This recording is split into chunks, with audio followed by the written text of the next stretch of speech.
Shalom Bapak Ibu dan Saudara-saudari sekalian, jumpa lagi dengan saya Pendeta Ampilas MP Aritonang.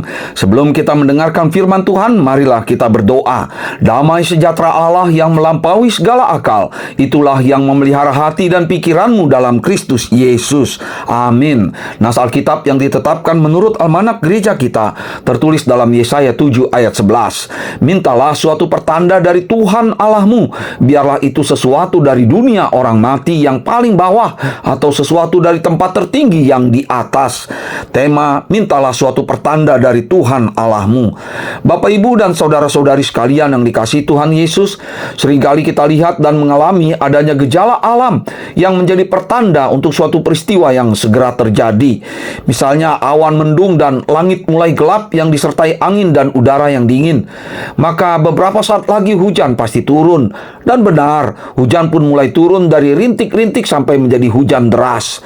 Begitu pula pada palang pintu kereta yang diturunkan dan bunyi lonceng bertalu-talu. Pastilah sebentar lagi kereta akan melintas lewat di palang pintu tersebut. Memang selalu ada jarak waktu tertentu yang harus ditunggu sebelum peristiwa itu terjadi. Tetapi selalu saja ada orang yang abai dan tidak sabar. Karena itulah sering terjadi kecelakaan atau kemalangan yang sangat memprihatinkan, dan yang hanya dapat kita katakan sesal kemudian tidak berguna. Demikianlah dalam nas renungan kita ini, Tuhan mengutus Nabi Yesaya untuk menyemangati Ahaz, Raja Yehuda. Nampaknya waktu itu Raja Ahaz sedang bimbang dan takut menghadapi ancaman Raja Rezin, Raja Aram, dengan Pekah bin Remalia, Raja Israel. Tuhan telah berfirman bahwa ancaman itu tidak akan terjadi dalam ayat yang ke-7. Bahkan kalaupun firmannya itu masih belum menguatkan iman Raja Ahaz, Tuhan masih mau menawarkan kepada Ahaz untuk meminta pertanda daripada. Inilah kesempatan bagi Ahaz untuk memastikan kebenaran firman Tuhan itu. Uniknya lagi, Tuhan bersikap terbuka dan penuh kasih kepada Ahaz untuk apapun yang dimintanya, bahkan sampai dengan hal-hal yang sangat mustahil sekalipun, supaya Ahaz benar-benar percaya pada firman-Nya. Tuhan bersedia memberikan tanda ajaib dari dunia orang mati. Tuhan sanggup membuat keajaiban dengan menghidupkan kembali orang yang telah mati. Tuhan pun bersedia memberikan tanda ajaib dari tempat tertinggi yang di atas. Tuhan sanggup menurunkan roti atau api dari langit. Bahkan Tuhan bersedia turun dari sorga dan merendahkan dirinya di dalam Yesus Kristus untuk menjadi sama dengan manusia. Yang jelas, Tuhan masih memberi kesempatan kepada Ahaz dan semua orang yang lemah imannya, termasuk kita, untuk meminta suatu pertanda kepadanya.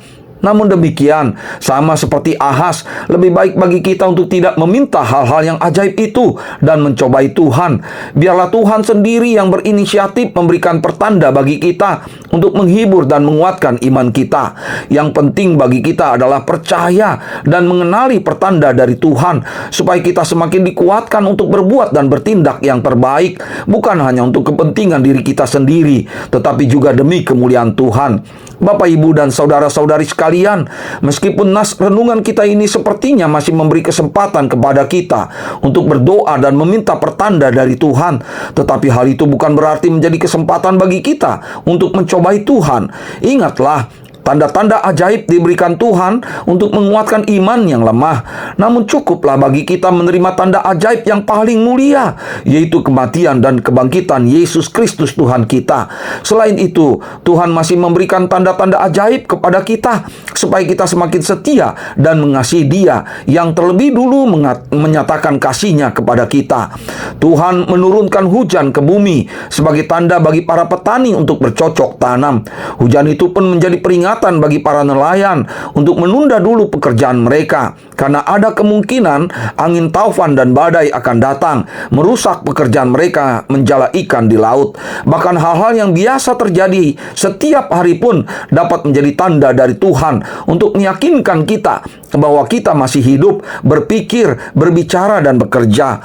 Akhirnya, kalaupun Tuhan masih memberi kesempatan kepada kita untuk meminta pertanda daripadanya, janganlah kita memintanya untuk mencobai Tuhan dan menyalahkan Tuhan.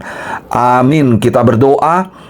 Ya Tuhan Allah Bapa kami yang maha kuasa dan bertahta di kerajaan sorga, kuatkanlah iman kami untuk tetap percaya bahwa kebangkitan Kristus dari antara orang mati adalah pertanda ajaib dari-Mu, supaya kami tetap setia mengasihi dan mengikuti Engkau. Amin. Bapa kami yang di sorga, dikuduskanlah nama-Mu, datanglah kerajaan-Mu, jadilah kehendak-Mu di bumi seperti di sorga. Berikanlah kami pada hari ini makanan kami yang secukupnya, dan ampunilah kami akan kesalahan kami, seperti kami juga mengampuni orang yang bersalah kepada kami. Dan janganlah membawa kami ke dalam pencobaan, tetapi lepaskanlah kami daripada yang jahat. Karena Engkaulah yang empunya kerajaan, dan kekuasaan, dan kemuliaan sampai selama-lamanya. Amin. Kasih karunia dari Tuhan Yesus Kristus dan kasih setia dari Allah Bapa dan persekutuan dengan Roh Kudus, itulah yang menyertai kamu sekalian. Amin. Shalom Bapak Ibu dan saudara-saudari sekalian. Sampai jumpa lagi di kesempatan berikutnya bersama dengan saya, Pendeta Ampilas MP Aritonang. Shalom.